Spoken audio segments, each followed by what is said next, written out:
అందరితో కలిసి ఉండే జీవితానికి అలవాటు పడి కరోనా లాక్డౌన్లో ఇంటిలోనే ఒంటరిగా ఉండలేకపోయావా? అయితే ఆలోచిస్తూ ఈ పాట వినగలిగితే మంచి సమాధానం నీకు దొరుకుతుంది. ప్రభునందు ప్రియమైన దేవుని సంగమ, మన ప్రభును ప్రియ రక్షకుడైన యేసుక్రీస్తు నామమున మీ అందరికీ నా వందనాలు. ప్రార్థించుకుందాం. ప్రేమ కనికరం కలిగిన మా ప్రియ పరలోకపు తండ్రి, మీ పరిశుద్ధ పాదములకు స్తోత్రాలు వందనాలు చెల్లిస్తూ ఉంటున్నాం. నాయన, మరొక నూతన దినంను మాకు ప్రసాదించి నేటి దిన కాలంలో ప్రభు నిన్ను స్తుతించుకునే భాగ్యాన్ని మరలా దయచేస్తున్నందుకు నీకు స్తోత్రాలు చెల్లిస్తూ, మరి ప్రభు నేటి దిన కాలంలో మేము మాట్లాడుకుంటున్న ప్రతి మాటను మాకు నోటిపూర్వగా ఉండి మీరు మాట్లాడండి. అవునైనా ప్రతి మాటను ప్రభు మేము ఆలోచన చేసుకొని ఆ మాటలనుసారంగా జీవించుకునే భాగ్యమును మాకు దయచేస్తారని వినుచున్న ప్రతి బిడ్డలకును చెబుతున్న నాకును సమయోచిత జ్ఞానాన్ని దయచేస్తారని వేడుకొంచు మా ప్రభును ప్రియ రక్షకుడు యేసుక్రీస్తు వారి పేరటి ప్రార్థన అడుగుచున్నాం తండ్రి, ఆమేన్. ప్రభునందు ప్రియులారా, నేర్చిన వాక్య భాగంలోకి మనం ప్రవేశించుదాం. నేర్చిన వాక్య భాగము మనము నేర్చుకుంటున్నటువంటి అంశము ఏమిటంటే, మనము ప్రతి దినము దేవునితో ఆయన పరీక్షించినప్పుడు, ఆయన పరీక్షలో మనము ఎదుర్కొని ఆయన శోధించినప్పుడు, ఆయన శోధనలను జయించుకొని మన జీవితాన్ని ముందరకు కొనసాగించుకునే భాగ్యాన్ని నేటి దిన వాక్యం చేత బలపరచుకోవడానికి ఇష్టపడదాం. మరి పరిశుద్ధ గ్రంథం నుంచి యాకోబు రాసిన పత్రిక 1వ అధ్యాయము మొదటి నుంచి మనము పరీక్షించుకుంటే దేవుడు తన మాటలతో మనల్ని బలపరచడానికి ఇష్టపడుతున్నాడు. చూద్దాం. యాకోబు రాసిన పత్రిక 1వ అధ్యాయము మొదటి నుంచి. దేవుని యొక్కయు మన ప్రభువైన యేసు క్రీస్తు యొక్కయు దాసుడైన యాకోబు అన్య దేశముల యందు చెదిరియున్న 12 గోత్రముల వారిని శుభమని చెప్పు వ్రాయినది. ఈ పత్రికను రాస్తున్నటువంటి పత్రిక ఏ విధంగా రాయవలసి వస్తుందో అని ఆయన తెలియపరచడానికి ఇక్కడ ఇష్టపడుతున్నాడు. 2వ వచనం, నా సహోదరులారా, మీ విశ్వాసమునకు కలుగు పరీక్ష ఓర్పును పుట్టించునని ఎరిగి మీరు నానా విధములైన శోధనలో పడినప్పుడు అది మహా ఆనందమని ఎంచుకొనుడి. ఇక్కడ మనం నేర్చుకుంటున్నటువంటి మాట ఏమిటంటే, నా ప్రియ సహోదరులారా, మీ విశ్వాసమునకు కలుగు పరీక్ష. మనము ఏదైతే విశ్వాసం నుంచి ఉన్నామో ఆ విశ్వాసమునకు కలుగు పరీక్ష. ఆ పరీక్షలో మనం ఏ విధంగా ఉండాలంట? పరీక్ష ఓర్పును పుట్టించును. ఏంటిది? విశ్వాసమునకు కలుగు పరీక్ష ఓర్పును పుట్టించును. ఆ పరీక్షనే మనకు ఓర్పుని పుట్టిస్తుందని ఇక్కడ వాక్యం చెబుతుంది. మీ విశ్వాసమునకు కలుగు పరీక్ష ఓర్పును పుట్టించునని ఎరిగి మీరు నానా విధములైన శోధనలో పడినప్పుడు అది మహా ఆనందమని ఎంచుకొనుడి. ఎవరమన్నా శోధనలో పడితే మరి అది మనము ఆనందమని ఎవరమన్నా అనుకుంటామా? ఒకసారి గ్రహించండి. మనము శోధనలో పడినప్పుడు మరి దేవునికి ప్రార్థన చేస్తూ ఉంటాము, అయ్యా శోధనలో నుంచి మమ్మల్ని తప్పించండి అని. మరి ఆ విషయమే కాక మరి మనం ఈరోజు నేర్చుకుంటున్నటువంటి భాగంలో మనకు కలుగు పరీక్ష ఓర్పుని దయచేస్తుందంట, ఓర్పును పుట్టిస్తుందంట. అది మనం ఏ విధంగా పరీక్షింపబడుచున్నామో, మనకున్నటువంటి నిరీక్షణలో విశ్వాసములో జరుగుతున్నటువంటి పరీక్ష మనం పాస్ అవుతామా లేదో ఒకసారి గ్రంథాన్ని తరికించుకుంటూ కిందికి వెళ్ళిపోదాం. 4వ వచనం, మీరు సంపూర్ణులు అను నాగులను ఏ విషయంలోనైనాను కొదవలేని వారునై ఇండునట్లు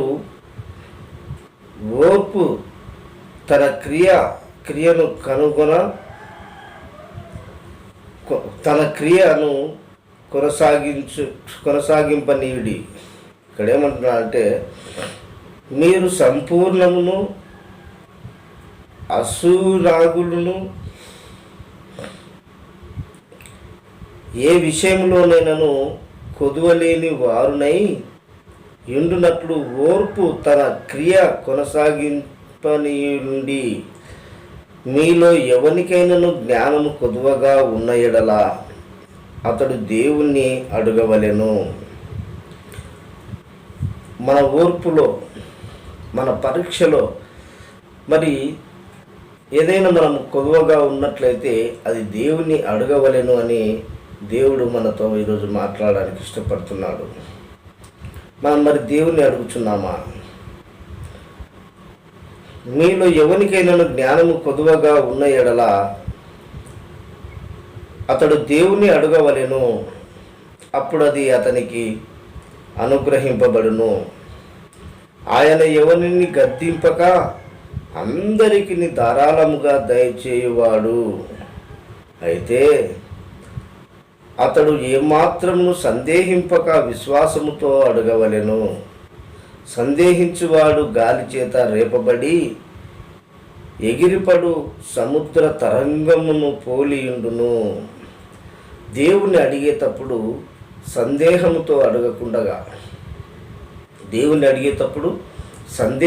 అడగకుండా మనము విశ్వాసముతో అడగవలెను. అప్పుడు అది మనకు ధారాళంగా దయచేస్తాడు దేవుడు. లేదు సందేహించుచు మనం అడిగినట్టయితే అది గాలి చేత కొట్టబడినట్టుగా ఉంటుంది. అది తరంగమున అలల వలె అది మనకు కనబడుతుంది. చూడండి ప్రభునందు ప్రియులారా, మన విశ్వాసము మరి మన నిరీక్షణ లేక మనకు కలుగుచున్నటువంటి పరీక్ష దేవుడు మన యందు మనకు తోడ్పాటు దయచేయకపోతే మరి మనం ఏ విధమైనటువంటి బాధలలో శోధనలో మనం జయిస్తూ ఉంటున్నాము, వాటిని మనం జయిస్తూ దేవునితో మనము సమాధానంగా ఉంటున్నామా లేదా అని కూడా మనము ఆలోచించుకోవాల్సినంత అవసరత మనకి ఇక్కడ కనపడుతుంది. 7వ వచనం, అట్టి మనుషుడు ధిమనసుకుడై తన సమస్త మార్గము యందు అస్థిరుడైపోతాడు. ఎలాంటి వాడు? సందేహిస్తూ అడుగుతున్నటువంటి వ్యక్తి. ఆ వ్యక్తి ఎప్పుడైతే సందేహిస్తూ పరీక్షకు తట్టుకోలేక, దేవుడి యొక్క పరీక్షకు తట్టుకోలేక, ఇది మాకు కలుగు శోధన బాధన అని దాన్ని వ్యక్తిగతంగా మనము వాడుకొని ఆ మాటను ఇష్యూ చేసుకొని మనము పెద్ద రాజ్యాంతరం దాని మీద మనము చేసుకుంటూ ఉంటాము. కానీ దేవుడు పరీక్షించినప్పుడు అది మహా ఆనందం అనుకోవాలంట. దేవుడు పరీక్షిస్తున్నాడు అంటే మనము ఆ పరీక్షలో నెగ్గినట్టయితే మనము మరికొంత ముందుకు వెళ్ళడానికి అవకాశం దేవుడు దయచేయడానికి మనల్ని పరీక్షిస్తున్నాడు అనుకొని మన జీవితాన్ని ముందరికి కొనసాగించుకోవాలి. అంతేకాని ఆ పరీక్షని మనము పెద్దగా మలుచుకొని ఇది మాకు కలదే అనే ఆలోచన మనకు ఎన్నటికీ రాకూడదని తన వాక్యం చేత బలపరుస్తూ ఉన్నాడు. మనం జనరల్గా ఆలోచించినట్టయితే కనుక పిల్లలు ఒక క్లాస్ నుంచి మరొక క్లాస్కు పోవాలంటే పరీక్షలు నెగ్గితేనే వాటిని మరొక క్లాసులోకి మార్చడానికి వీలు పడుతుంది. మనల్ని కూడా దేవుడు పరీక్షించినప్పుడు, మనం కూడా ఆ పరీక్షలో నెగ్గినప్పుడు మనల్ని ఈ స్థితిలో నుంచి మరొక స్థితిలోనికి దేవుడు మార్చడానికి తనకు ఇష్టముగా ఉన్నందుకనే మనల్ని పరీక్షిస్తూ ఆయన మన పరీక్షతో మన ఓర్పును పుట్టిస్తాడని దేవుడు తన వాక్యంతో చెప్తున్నాడు. అందుకే అలాంటి ఓర్పు లేకుండా, సందేహం లేకుండా విశ్వాసంతో అడగవలెను. లేక సందేహంతో అడిగినట్లయితే వాడు గాలి చేత కొట్టబడినటువంటి వాడుగా మనకి కనబడుచున్నాడు. 7వ వచనంలో అలాంటి వారిని ఏ విధంగా మాట్లాడుతున్నాడో చూద్దాం. 7వ వచనం, అట్టి మనుషుడు దిమనసుకుడై తన సమస్త మార్గముల యందు అస్థిరుడును గనుక ప్రభువు వలన మనకేమైనాను దొరుకునని తలంచుకొనరాదు. చూడండి, దేవుని వలన మనకేమైనా దొరుకుతుందేమో, ఆస్తులు అంతస్తులు, లేకపోతే ఈ రోజుకు కావాల్సినటువంటి మంచి ధనధాన్యాలైతేనేమి, ఇలాంటివి ప్రభు వలన మనకు ఏమైనా దొరుకుతావేమని మనము ఆశింపకూడదట. దేవుడు మనకు ఎప్పుడు ఏది దయచేయాలో మనకు అది దయచేస్తాడని తన వాక్యంలో స్పష్టంగా రాయబడుతూ ఉంది. 9వ వచనం, దీనుడైన సహోదరుడు తనకు కలిగి ఉన్న తనదంతయు తనకు కలిగిన ఉన్న దశయందు, దీనుడైనటువంటి సహోదరుడు తనకు కలిగిన దీన దశయందు ఏ దశలో అయితే నువ్వు ఉన్నావో, నీకు కలిగినటువంటి ఉన్న ఆ దశలోనే ఏం చేయాలంట, దశయందు అతిశయింపవలెను. నీకు ఏ విధంగా అయితే ఇప్పుడు కలిగి నువ్వు జీవిస్తున్నావో ఆ విధానంలోనే నువ్వు అతిశయించాలి. మరి ఏ విధమైనటువంటి అతిశయము దేవునికి మంచిది కాదు అది అని అక్కడ మాట్లాడుతున్నాడు. 10వ వచనం, ఏలయనగా ఇతడు గడ్డి పువ్వు వలె గతించిపోవును. ఎవరు గతించిపోతారు? ఓర్పును సహించలేనటువంటి వాళ్ళు, ఆ ఓర్పులో గెలవలేనటువంటి వాళ్ళు, ఆ పరీక్షలో గెలవలేనటువంటి వాళ్ళు అతిశయించచ్చు. కొంచెం ఉన్నదాని కూడా ఎంతో ఉన్నట్టుగా వాళ్ళు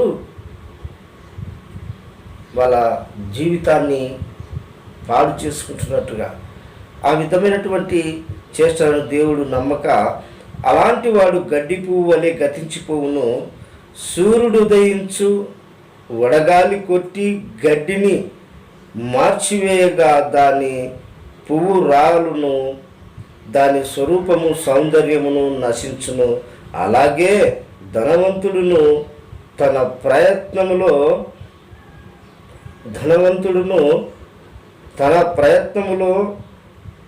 వాడిపోవును.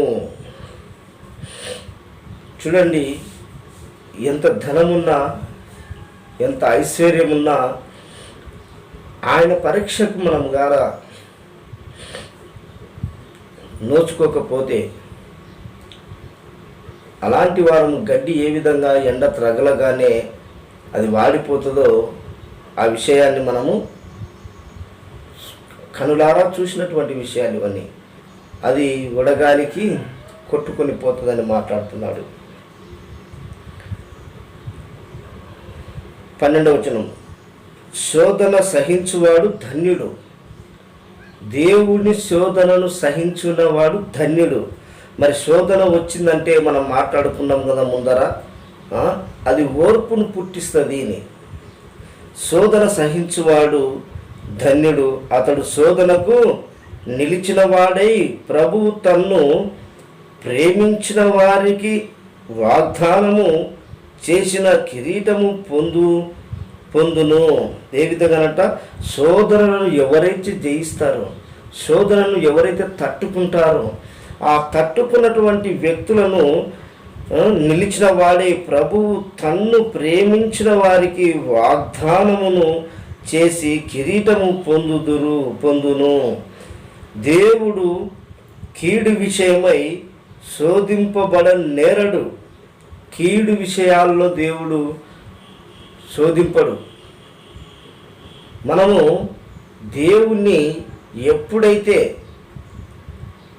మనస్పూర్వకముగా నమ్మి ఆయనకు అంటుకట్టబడిన వారమై జీవిస్తూ ఉంటామో, అప్పుడు ఆయన మనల్ని ఒకసారి అలా టెస్ట్ చేసినప్పుడు వాటికి తట్టుకోవాల్సినంత అవసరత మనకు ఇక్కడ కనబడుతుంది. ఆ మాటలు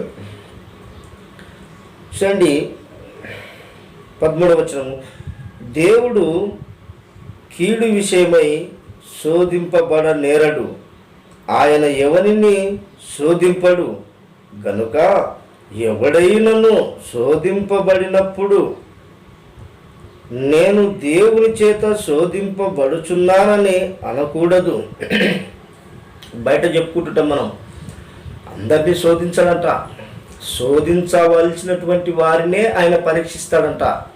ఎందుకంటే విశ్వాసులలో నమ్మకమైనటువంటి వారు కూడా నాకు ఉన్నారు, నేను అందరినీ శోధించను, నేను ఎవరినైతే శోధిస్తానో వాడు బయటికి ఏమని చెప్పుకోకూడదు, నన్ను దేవుడే శోధిస్తున్నాడు, ఇది దేవుడే జరిగిస్తున్నాడు అని చెప్పుకోకూడదని అక్కడ మాట్లాడుతున్నాడు.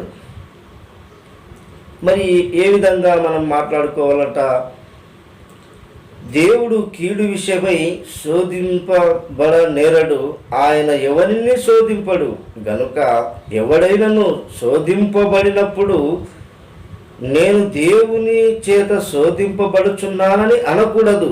చూడండి 14వ వచనం, ప్రతివాడును తన స్వకీయమైన దురాశ చేత ఈడువబడి మరులు కొల్పబడిన వాడై శోధింపబడును. తన దురాశల చేతకే, మన ఆశల చేతనే మనల్ని శోధించబడుతున్నాం. మనకున్నటువంటి ఆ యొక్క దురాశ, అతిక్రమము, ఆయన మాటను లెక్క చేయనితనము, ఈ విధమైనటువంటివి మన జీవితంలో జరుగుతుంటే అప్పుడే మనం శోధింపబడతామని మాట తెలియజేస్తుంది. దేవుడు అందరినీ శోధించడంట. ఎవరైతే ఆయనకు దూరముగా ఉండి ఆయన మాటలను వినక, ఆయన ఉపదేశమును అంగీకరించక, మరి ఎవరైతే దురాశ కలిగి దురాశ చేత ఈడవబడుచుంటారో వారిని మాత్రమే నేను పరీక్షిస్తా. అప్పుడు వాడు ఏం చేసుకోవాలంట, మరలు కొల్పబడి, దురాశ చేత మరలు కొల్పబడిన వాడై శోధింపబడును. ఆలోచించండి ప్రభునందు ప్రియమైన దేవుని పిల్లలారా, శోధింపబడుచున్నటువంటి ప్రతి మనుషుడు మరి ఏ విధము చేత శోధింపబడుచున్నామో, ఈ స్థితి మాకు ఏ విధంగా వచ్చిందో అని మనము తన గ్రంథమందు మనము ఆలోచించుకుంటే దేవుడు ఈ విధమైనటువంటి మంచి మాటల చేత మనల్ని బలపరచడానికి ఆయన ఇష్టపడుతున్నాడు. అందుకే మనము ఆయన చెంత చేరుకోవడానికి సంసిద్ధంగా ఉంటూ ఉండాలి. ఆయన శోధింపబడనీయకుండా, ఆయన మనల్ని శోధింపబడనీయకుండా మనము ఆయనకు ఇష్టలుగా జీవిస్తున్నట్టయితే ఆయన మనల్ని ఎన్నడూ శోధింపడు. మనం ఎప్పుడైతే దురాశ చేత ఈడవబడుచు ఉంటామో అప్పుడే మనకు దేవుడు పరీక్ష పెడుతూ ఉంటాడు.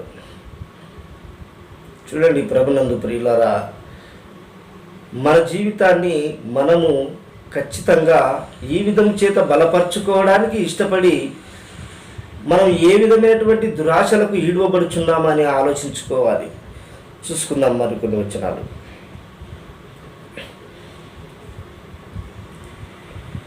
15వ వచనం. ఆ దురాశ చేత ఈడవబడినటువంటి వ్యక్తులు ఏ విధంగా భూమి మీద తన ప్రయాణాన్ని కొనసాగిస్తారో కూడా ఆయన ఇక్కడ నేర్పించడానికి ఇష్టపడుతున్నాడు. దురాశ చేత ఈడ్చబడినటువంటి వారు 15వ వచనం.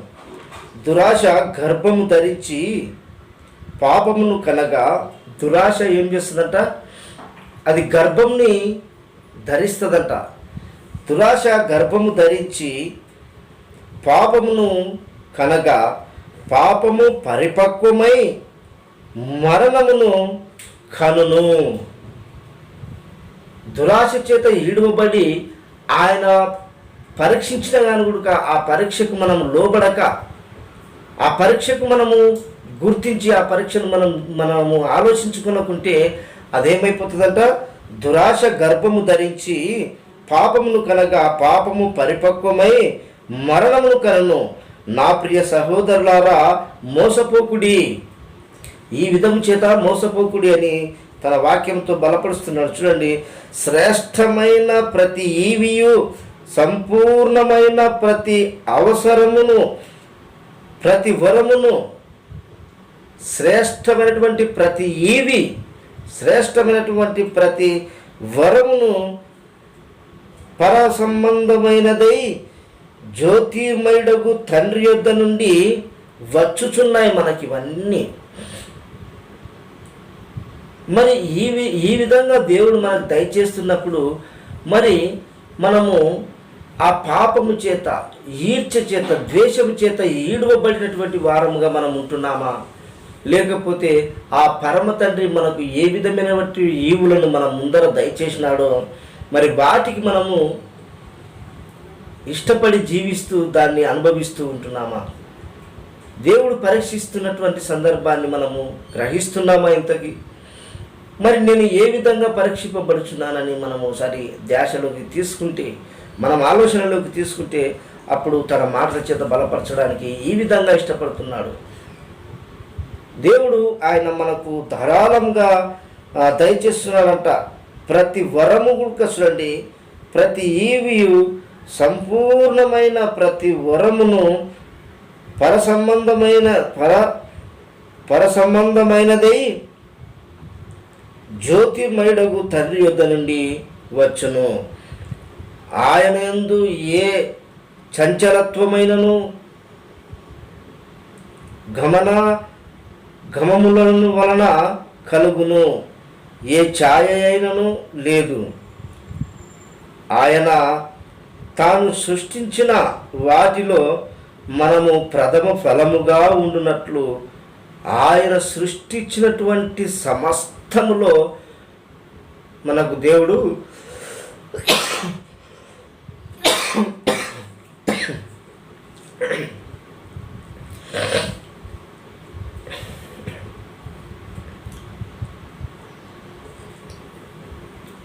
ఆయన సృష్టించినటువంటి సమస్తములో మనలను ప్రథమ ఫలముగా మనల్ని పెట్టుకున్నాడట.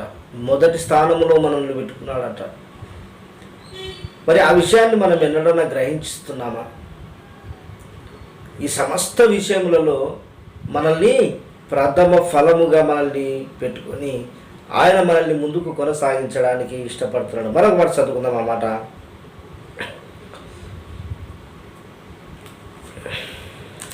18వ వచనం.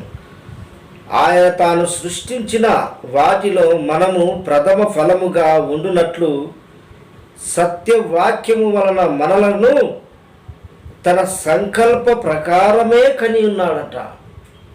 తన సత్యవాక్య ప్రకారము ఆయన సంకల్ప ప్రకారముగానే మనల్ని కని ఉన్నాను అని చెప్పేసి తన వాక్యంతో బలపరుస్తూ ఉంటున్నాడు.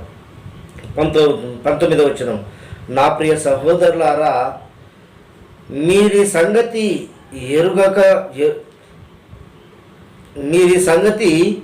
ఎరుగుదురు గనుక ప్రతి మనుష్యుడు వినుటకు వేగిరపడువాడును. ప్రతి మనుషుడు వినుటకు వేగిరపడి వాడు ఏం చేయాలంట? ప్రతి మనుషుడు వినుటకు వేగిరపడి వాడును, మాటలాడుటకు నిదానించువాడును, కోపించుటకు నిదానించువాడునై ఉండవలెను. ఇక్కడ 3 విషయాలు నేర్పిస్తున్నాడు మనకు. మనుషుడు వినుటకు వేగిపడివాడుగా ఉండాలి, మాటలాడుటకు నిదానించువాడునై ఉండాలి, కోపించుటకును కూడా నిదానించువాడునై ఉండవలెను. ఎందుకనగా నరుని కోపము దేవుని నీతిని నెరవేర్చదు. ఈ నరుని కోపము దేవుని నీతిని నెరవేర్చదని దేవుడు తన వాక్యంతో బలపరచడానికి ఇష్టపడుతున్నాడు. మరి మన కోపము మనలో ఉన్నటువంటి వేగిరితనము, దేవుని మాటలను వినుటకు వేగిల పడుతూ ఉంటున్నామా, మరి లేకపోతే నిస్సహాయంగా జీవిస్తూ ఉంటున్నామా, మరి ఏ విధంగా లేకపోతే మన కోపాన్ని ప్రజలిస్తూ ఉంటున్నామా? చూడండి, ఆయన చేస్తున్నటువంటి భూమి మీద జరుగుతున్నటువంటి ఆ పరీక్షల్లో ప్రతి మనుషునికి జరుగుతుందని ఇప్పుడు ఈ మాటల చేత ఖచ్చితంగా మనకు బోధపడే నిమిత్తముగా ఆయన మనలను ఈ విధంగా వాడుకోవడానికి ఇష్టపడుతున్నాడు.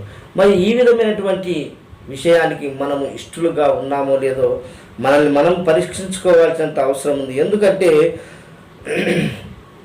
ప్రతి మనుషుడు వినుటకు వేగిరపడు వాడును, మాటలాడుటకు నిదానించువాడును, కోపించుటకు నిదానించువాడునై ఉండవలెను. ఎందుకనగా ఇవన్నీ పనికిరానివి కోపిస్తే. ఎందుకనగా నరుని కోపము దేవుని నీతిని నెరవేర్చదు గనక. అందుచేత సమస్త కల్మషమును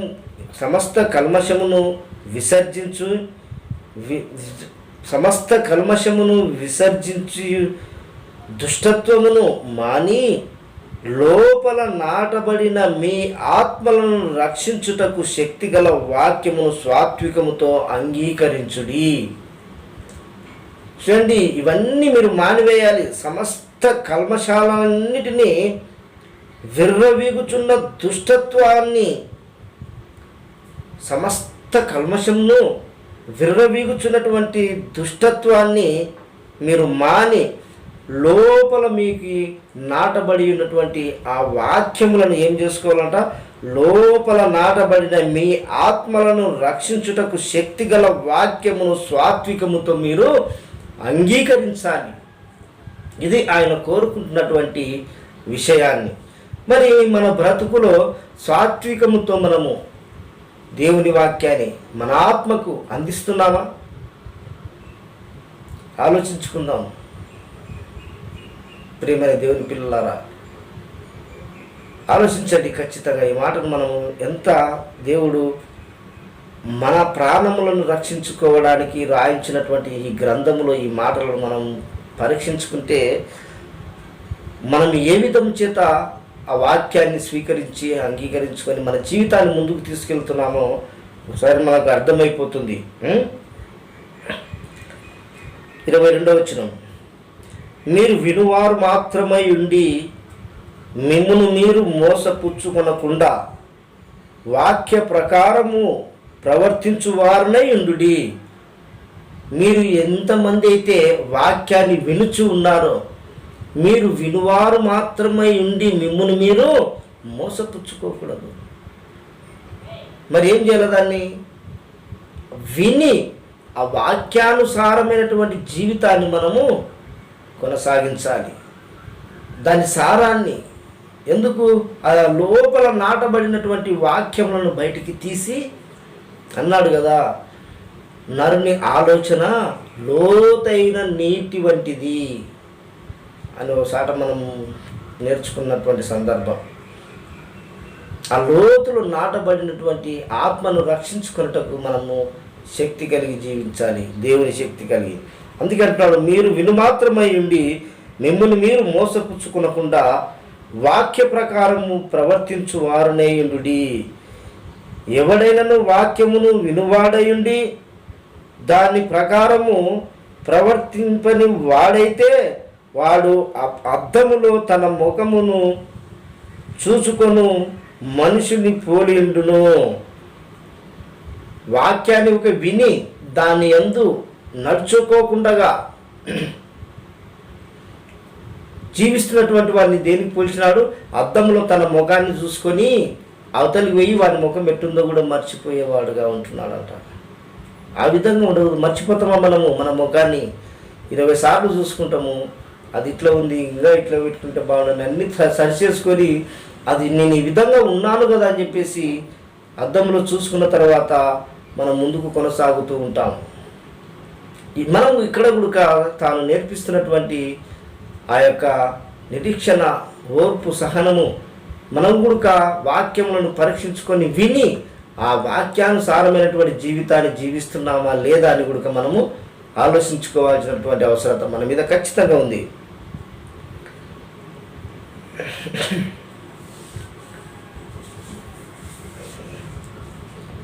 24వ వచనం, వాడు తన్ను చూసుకొని అవతలికి పోయి తాను ఎట్టివాడో వెంటనే మరిచిపోవును కదా.